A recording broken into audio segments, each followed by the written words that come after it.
I'll share my screen. Siguro some of my notes are, I place some of my notes into slides, so it's easier to share them and talk about them this afternoon.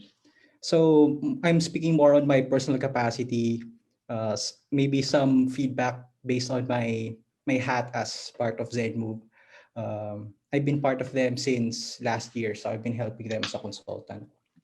I think what really struck me is the importance of active transport. I mean, I've been listening to some podcasts, and it's really uh, great to hear that many cities around the world are actually enjoying the rise of active transport, but they share the same concern, really.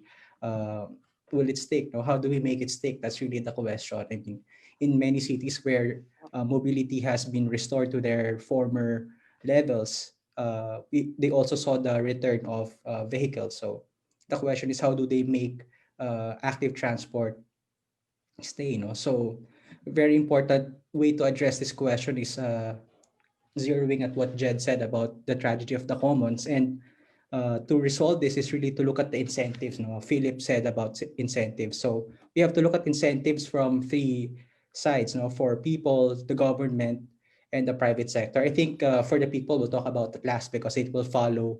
Once we nail down the incentives to give to government and the private sector, I think that in itself will become the incentive for people to take active transport and take the mobility reforms that we're looking into. So we need to contextualize. We have to look at mobility as part of urban design. No? How do we build back better? It's very important that we situate mobility not only as in itself, no, but as part of the ongoing discussion of how we design our cities. Part of the thing about COVID-19 is really an attack on the structure of the city. No, we talk about cities as this marvelous engines of growth where people come together, but COVID-19 really challenged that. So it's really where mobility discussions are situated. So part of this is the point on the slide where Jed said current road infrastructure is not most welcoming for cyclists. So that's really an important concern. So for government, the question here really is to um, how do we move from population density to economic density, and how do we create creative economies? So I mean, there's an incentive for government to to budget for roads and to bridges because that's what they've been used to. That's the expectation. They know what to expect once they legislate for this budget.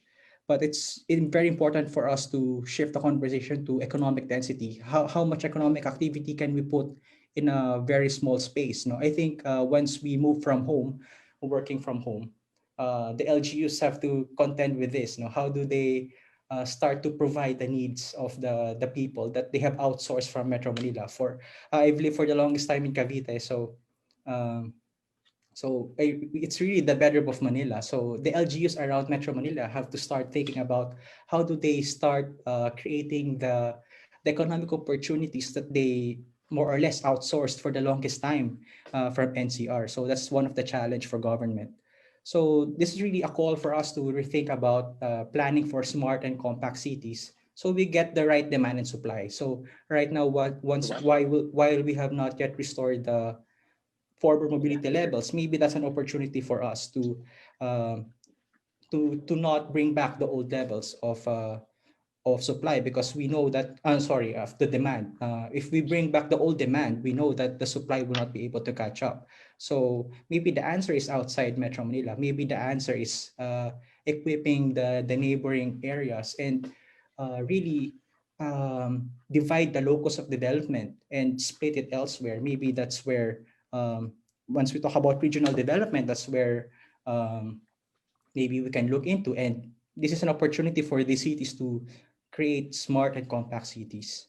So we mentioned, Jed also mentioned about Tokyo earlier, but it's really important to consider that the urban sprawl in Tokyo is dictated by new rail stations. So once they once we look at the photos of Tokyo and stuff, it's really important to contextualize that it all started with a rail station. That's where development starts. They they have to buy out the area, the houses where this rail station will be constructed, and this this will take a lot of time, so and a lot of money to actually get the area of the rail station correct. And this rail station also a mixed development, so it's transportation hub, but also a commercial area. So another thing to consider in Tokyo is also the building policy. If you want to sort of break the limit, so to speak, to break the soft limit in building heights, you have to be able to provide pedestrian areas so that you will be allowed to build higher. So that's one reason why we can see a lot of walkable areas in Tokyo. So maybe that's where we can also shift the conversation. How do we incentivize um, new buildings, new construction to actually take into account pedestrianization? So yeah, before we get ahead, yeah, how do we make the 2021 budget support active transportation? How do we make LGUs absorb the demand? Maybe also in areas of legislation, can we look into the National Building Code? Maybe some of our mobility answers are there. So beyond government, this is where I'm speaking on behalf of my work with ZenMove, because ZenMove provides mobility as a service. I think we have to shift our view of mobility really as a service. No, if you take a bus in Tokyo, you know what time it will arrive. They're not using cloud mobility in the buses there. It's really just optimizing the whole system. They've nailed the schedule, etc.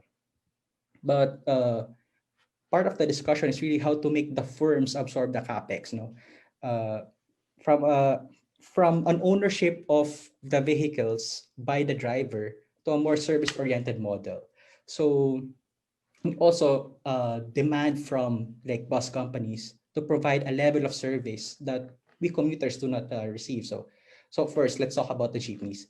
Uh, the problem with moving to this greener technology in jeepneys is that we're asking the jeepneys to take the capex, so to speak, to absorb the cost of moving into this new technology. In our experience in Intramuros, what we did to make the transition easier to e-tricycles is to have a firm absorb to provide this capex for new vehicles for a green technology solution. A firm absorb this cost, so they provided the tricycle, the e-tricycle, and then through the grant from the government of Japan, and then through there, the service hired the drivers. So the drivers are not paying boundaries; they are paid as an employee.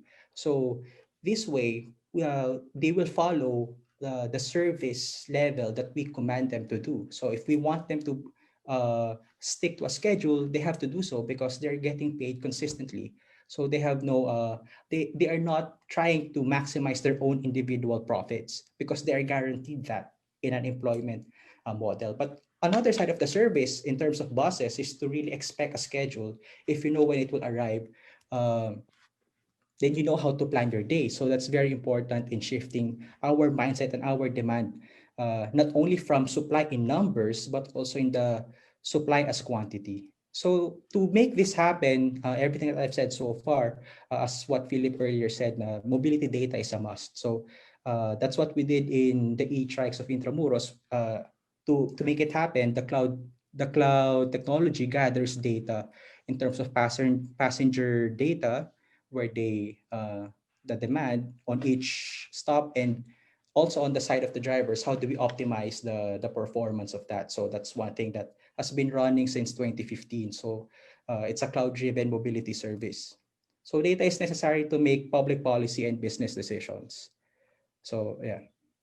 So going back to my personal opinions, but also as an IAF alumnus, really talk about going back to the tragedy of the commons is the liberal values in addressing this problem. No, it's a common tendency to go for central planning when we talk about mobility and cities, but how do we put the people back, not only in terms of them enjoying it as a right, but also them being able to shape the city, I think it's very helpful in terms of, again, going back from my experience with Japan.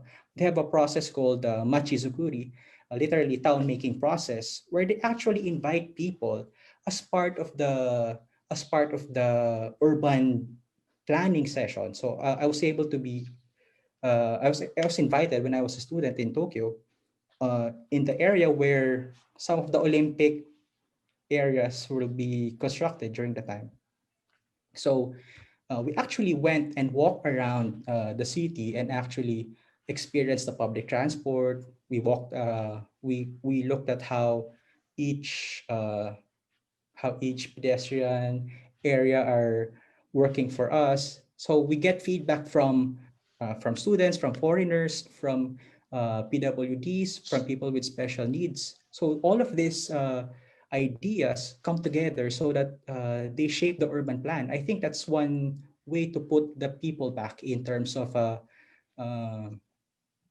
of designing our cities and designing our streets, no, to hear as much feedback as possible from many people and actually uh, consider them in the process of putting them within the process itself and not just having a few people declaring what's the best for our cities. So that's one thing that we have to consider. Yeah, thank you very much for the opportunity for inviting me. Those are my thoughts this afternoon. I placed them in these slides. Thank you.